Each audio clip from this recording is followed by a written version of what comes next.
Hello and welcome to today's episode of the Work at Home Rockstar podcast. I'm excited to be talking to another public speaking coach today. Very excited about that. He's the CEO and public speaking coach for MasterTalk.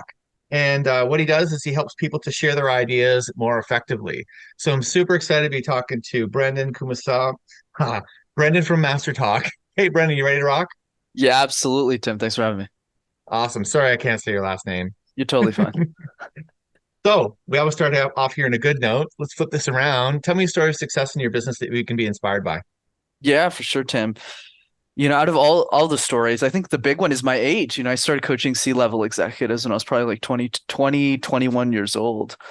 And I think the reason I was able to get there was because I built up my confidence from coaching a lot of people who are much younger than me. So I started with people who were teenagers, then I coached people my own age, and then I built up the confidence over time to coach those types of people. And it's amazing to see the results we've gotten.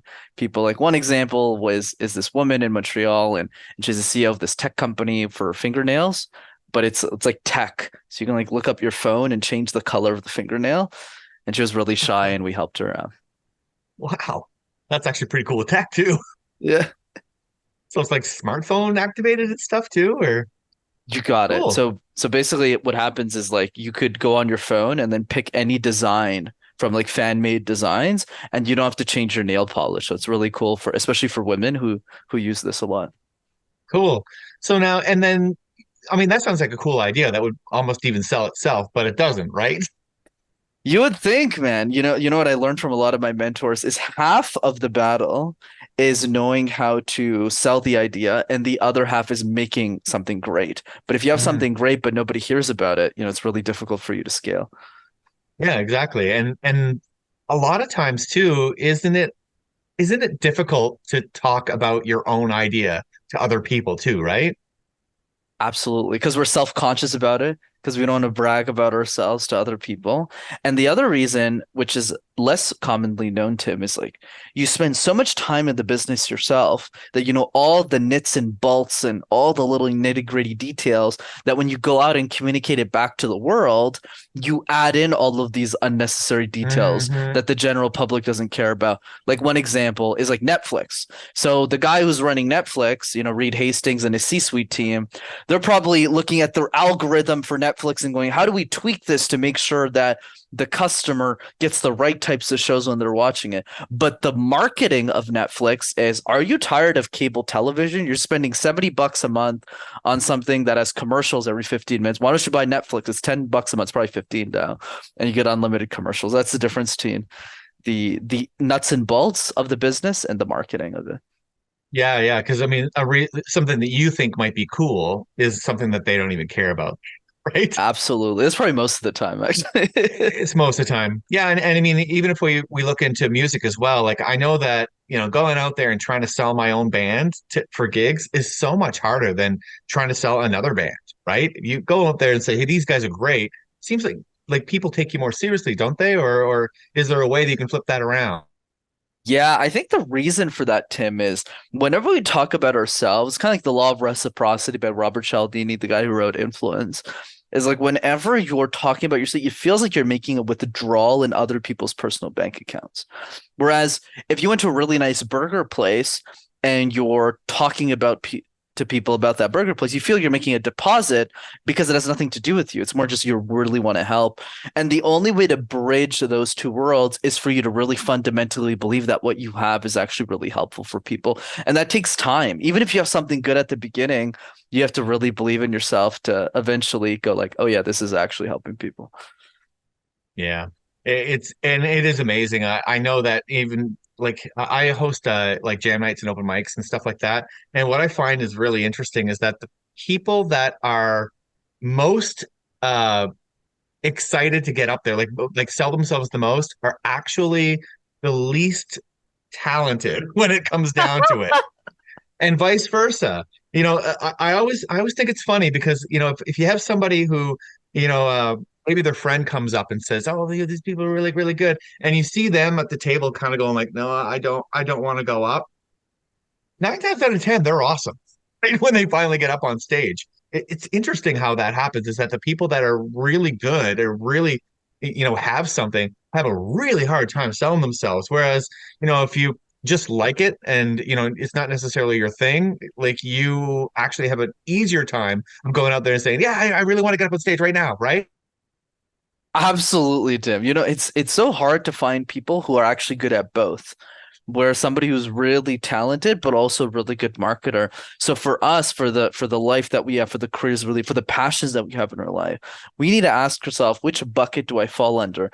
And most people, I think, really fall under the bucket that you just talked about, where they're really good at something. It could be music, it could be anything, but they're really afraid to share that gift. And I wish more people did that more, whether it's in the music space or a lot of the space I play in, which is like a lot of tech people who are really good at coding, who are always behind the computer in labs. They have Mhm. this revolutionary technology like that one I talked about earlier, but like you don't talk about it publicly. So then how do people know to buy the product? Yep. Yeah, you got to learn those things. And then, so if someone went to your class and they came to my jam or to my gig and they wanted to get up on stage, I probably would think that they're no good, but they actually would be good because they know how to do it, right? Absolutely. It's that mix that we Yeah. need to really bridge. So if you ever do that, make sure you let me know that no, no, I took a public speaking course. That's why I'm confident right now. So I now love with that. the good note, sometimes there's some bad notes as well. So can you tell me something that didn't go as planned in your business that we can learn from? Oh, for sure, Tim. I mean, so many. We could probably do our whole show just on my failures. I'll give you one in particular. So at the beginning, when I was much younger, I was very stubborn about the way I wanted things done. So at some point, I had this idea, brilliant, and I'm being sarcastic here, of sending emails to a bunch of university professors throughout Canada, which is a country we're both based in. So I start sending these emails, and the whole summer, Tim, I sent 500 emails every single day. I didn't know how to automate this stuff, so I'd literally sit there for like 4 hours, 5 hours. And that sounds really nice that I did that, but the problem is, university professors are not a good type of person to reach out to for what I was doing. So as the response I would get was just a bunch of hate email. Why are you messaging me? Where'd you get this email address? You're too young. You don't know anything about public speaking. But the problem is I kept going. Like any smart business owner should just go, okay, I sent 1,000 of these. They clearly hate my guts. It doesn't make sense to send another 49,000, but clearly I didn't get the memo versus podcast hosts. Podcast hosts are a much better person to reach out to. Why? Because they're always looking for guests. And most importantly, they're very open minded to new ideas and new ways of seeing the world, and they'll support you. Whereas university professors, there's exceptions, but not so much. On the other hand, you probably learned a fair bit from all those emails. Yeah, it gives you thick skin for sure. Oh, geez. Yeah, rejection would be nothing for you. Really? That's all you got? I do recommend though that people do some sort of like cold market like sales stuff like that because you really do get over yourself real quick, especially if you are worried about that rejection, right? Oh, 1000%. I've always believed, Tim, rejection is like a muscle that you work out at the gym. And the thing is like all of us know how to deal with rejection because when we were 3 years old and 4 years old, and we go up to our parents and we'd ask for cookies and they'd say no, we'd always keep asking for cookies. We wouldn't stop. We'd be relentless 6, 7, 8 times. And at the eighth time, they'd say, okay, eat your damn cookie. But it's not that we never have the muscle, it's that we forget to train it as we get older. So it gets lumpy. We stop working on it. Whereas if we start doing that again and we start really working back at the gym, we'll realize we're actually pretty good at dealing with rejection. We just don't realize it when we get older. I still ask for cookies. I do too, honestly. They're great. So, I mean, and that kind of leads into the next topic, which is about practicing. Practice makes perfect and practice makes progress. Tell me about some of the routines, rituals, some of the things that you do to just stay up on your game. Yeah, for sure, Tim. Especially in the context of what I'm in, which is communication. I really believe, like music, anybody could be great at music. Anybody could be great at communication. You just have to put in the time to figure out what your style is and put the reps in the gym, kind of like you would in an actual gym when you're working out. So I'll give you a few of those routines. I'll give you one in particular. It's called the random word exercise. You take any word, like a phone or tissue box or royal or wall, and you create random presentations out of thin air. And if you just do this a few times a day, you take soap, you take light, you take home, you get really good at dealing with uncertainty. So what I tell people is if you can make sense out of nonsense, you could make sense out of anything. And if you just do that a few times a day, you'll be really, really good at impromptu speaking. Wow, that's a really good idea. And there's plenty of nonsense to make sense out of too. That's great. That's awesome. That's a really good idea. So, what about tools? Are there any like things that you use to get success in your business? Yeah, for sure, Tim. Lots of different tools. I'll give you a couple of what I think underrated. So one is virtual sticky notes on your computer. So a lot of people use physical sticky notes. But the problem is there's a lot of sticky notes on your computer and you don't know what to do next. Whereas what I do is I have a big virtual sticky note where I write down my top 5 priorities and I just start crossing off the list and it makes my life so much more efficient because I just open my computer and I already know what I need to work on next today. So that's one tool that I really like.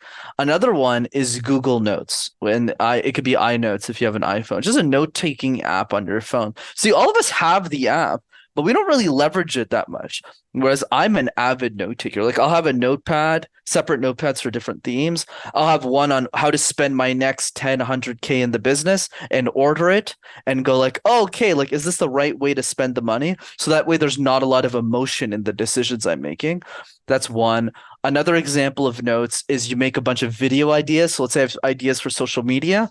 I'll write them down on a specific notepad. Or if I'm at dinner, let's say we're at dinner, I'm in New Brunswick and we're having lobster or something, and you give me this idea, I go, wow, I don't want to lose this idea. I open my phone and I start writing the notes. So those I would say are two big success tools for me. Yeah, I love it. Yeah, I do a fair bit of writing notes too. But now, don't they just get lost? Like, how do you keep going and like going back to them? Like, do you have a routine for that? Yeah, great follow up. So the answer used to be no when I used to write notes on paper. So let's say you go to an event, you go to a conference, you got a notebook. I'd never go back and look at the notebook. But what's nice about the phone is you can organize your notes. So I'll give you a couple of ways to do this in a way that's easy. So let's say I'm listening to a podcast like this one, and the episode changes my life. So what I'll do is next to the notes, I'll type the word wowza. WOWZA, but you can use any code. And then when there's a little search bar at the top of the notes, I'll literally just type wowza and it'll plop all of the best notes I ever took. And that's how I study. Another way you can do this is you can title it. So let's say I attend a personal development event. The name of the note will be the name of the event. So if somebody asks me, hey, what was your takeaway from that? I just quickly look up the name of the event, pop, the notes just come up like magic.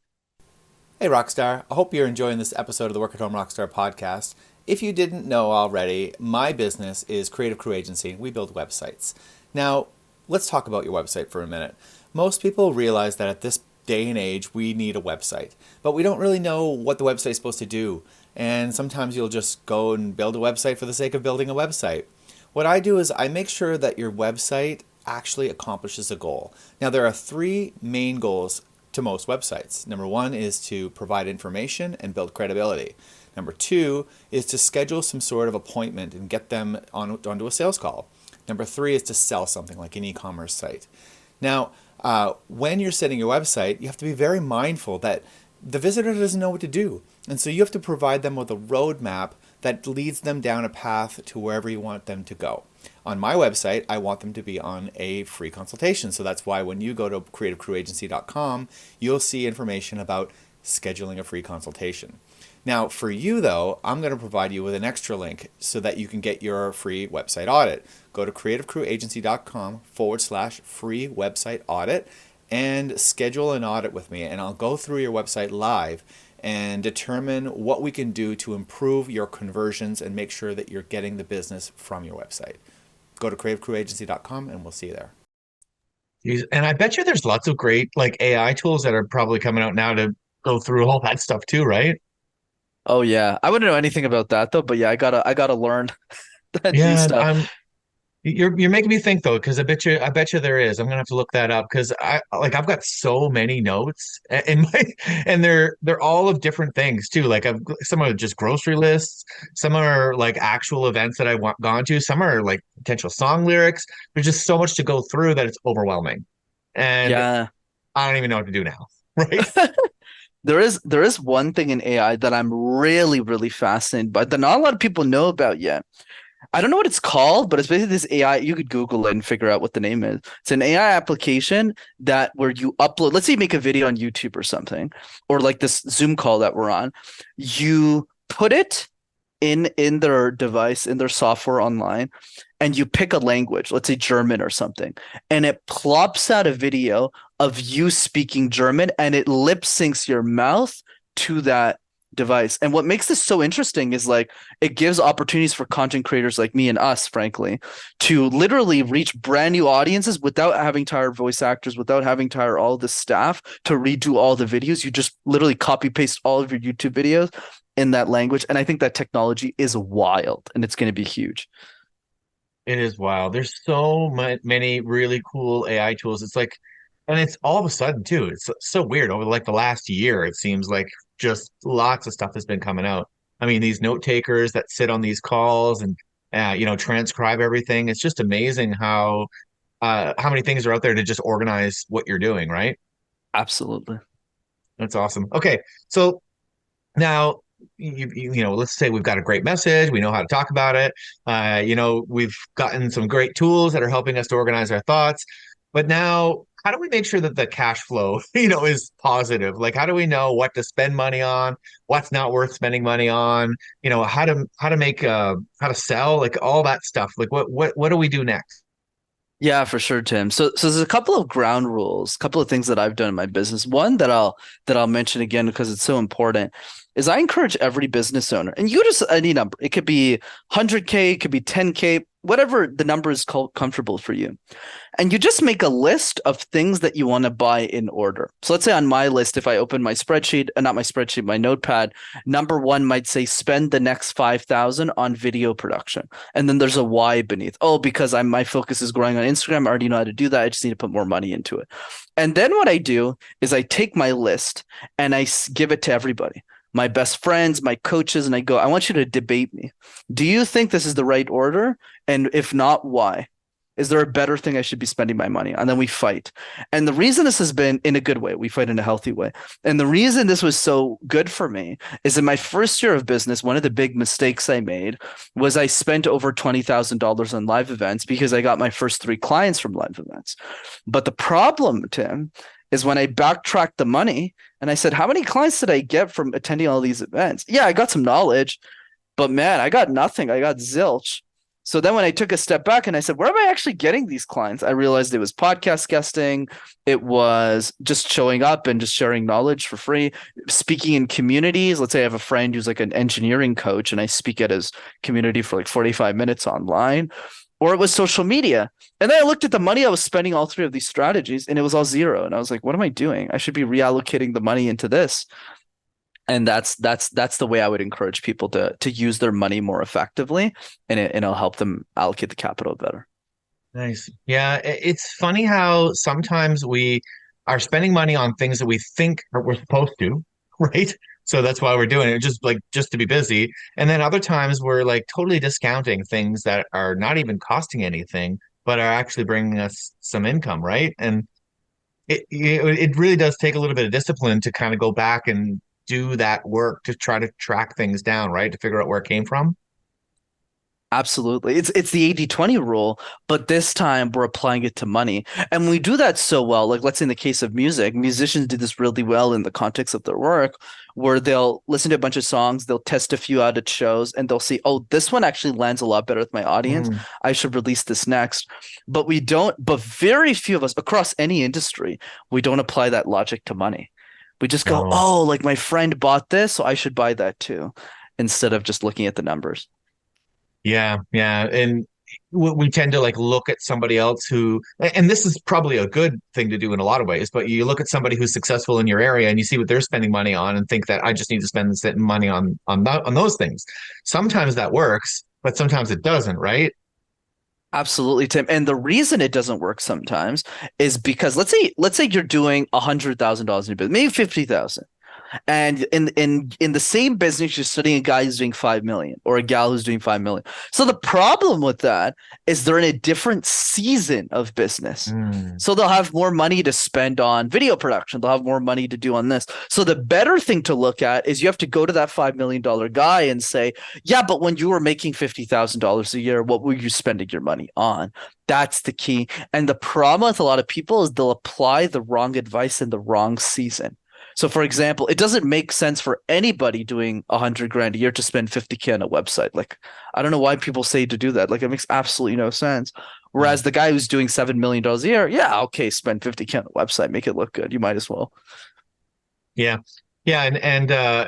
I think that's really, really great advice because you're right. When someone's in a different place, like, an event, for example, that you put on that can draw 500 people is probably going to see a better success rate than if you have four people, right?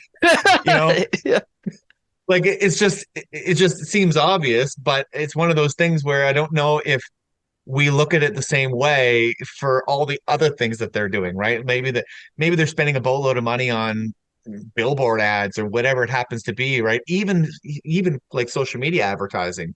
You might not need to spend that same type of money. You could probably get further with just organic, right? And, it's just at the stage that they're in their business, it makes sense for them to put that kind of money into, whatever it is they're putting it into, right?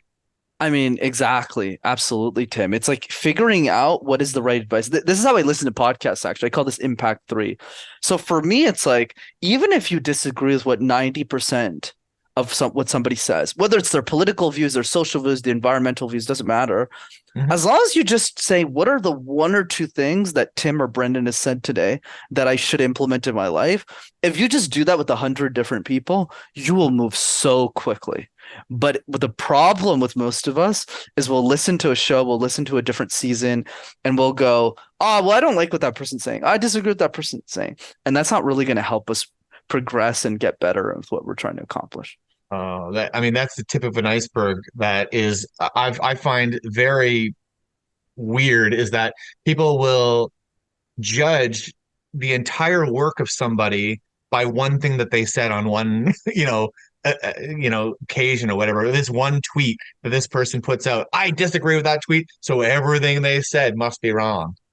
Like Absolutely. that doesn't make any sense at all. If someone just has a different opinion, I mean, it's for me a lot of times, okay, fine, maybe it's something that's personal to you, which is why that's happening. But an opinion is just like I like chocolate ice cream more than I like vanilla. Does that make me a bad person because I like something different than you? Like it doesn't make any sense. If you like you say, I mean, that person could have really great info that could change your life, but you're now discounting it just because of one thing they said at the beginning of their talk, right?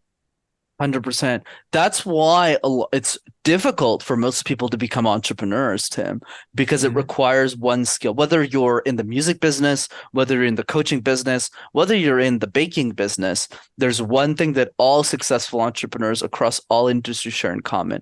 And that one word is adaptability, the willingness to change their own mind based on new beliefs and information that they receive. Human beings are actually really bad at this, where it's like, if you believe that, oh my God, I can't get any business on social media. I have to knock on doors and I have to do this. We're going to lose to the guy who figured out social media and who made it work. Whereas if you can't learn to change your mind, you just disagree with everybody, to your point, Tim, then it's really difficult to come out on top in business for sure. Yeah. Yeah, and that's a total other point is that people do change their minds. Some people do. And I think maybe that's the issue is that I think, like you say, a lot of people don't change their minds. And so they just assume that because this person said this thing way back when, that that's what they still think. Things change, circumstances change. What was true yesterday might actually not still be true. And that person might know it too, right? Exactly. Right on. Well, that's awesome. So it's time for your guest solo. So tell me what's exciting in your business right now. Yeah, for sure, Tim. I would say two things that are exciting me a lot right now. The first one is the social media content. My mission with MasterTalk is to make communication content free for the world. So we make like YouTube videos on speaking, we make Instagram pages on speaking. So the easy way to keep in touch there is just go to MasterTalk in one word on YouTube, or you could Google MasterTalk and you'll find the YouTube channel pretty easily. And the second way to keep in touch is you can come to one of our free trainings. We have like a free workshop over Zoom every 2 weeks on speaking, and you can visit rockstarcommunicator.com to just attend our next free workshop. I love your domain. Works perfect for me. Awesome. Now, who would be the person that would get the most out of working with you and out of visiting your content? Yeah, for sure, Tim. I would say for us, communication impacts everybody. So I encourage everybody to just watch the free content. But in terms of the clients we work with, most of the people we work with are generally STEM executives. So they're a vice president at Amazon, they're an engineer at Boeing, right? And for them, the challenge is they just make a lot of mistakes when they're in meetings and they're speaking. They go, they don't smile enough. So if that's something you want to fix, then yeah, I would encourage you to get a coach. But if not, watch the free content and live life. Awesome. And it is super useful, especially for your confidence even, right? Just to know that you've got some skills and some uh you're able to share those ideas a little bit more effectively. Because not everybody is going to be able to understand all the technical stuff that you're trying to say and be able to realize that it's a good idea. Sometimes they really do need it to be delivered in the right way, right?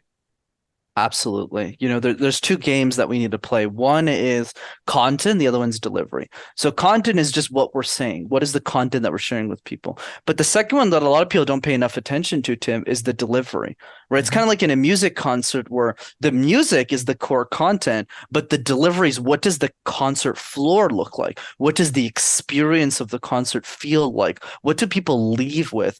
And if you're someone who can master both, you'll be both competent, but also memorable after the concert or the business transaction is done. Love it. Yeah. And in most cases, in most businesses, the decision maker is not necessarily the technical person that you're trying to reach in the first place, right? Like you've really got to kind of put it in their language, right?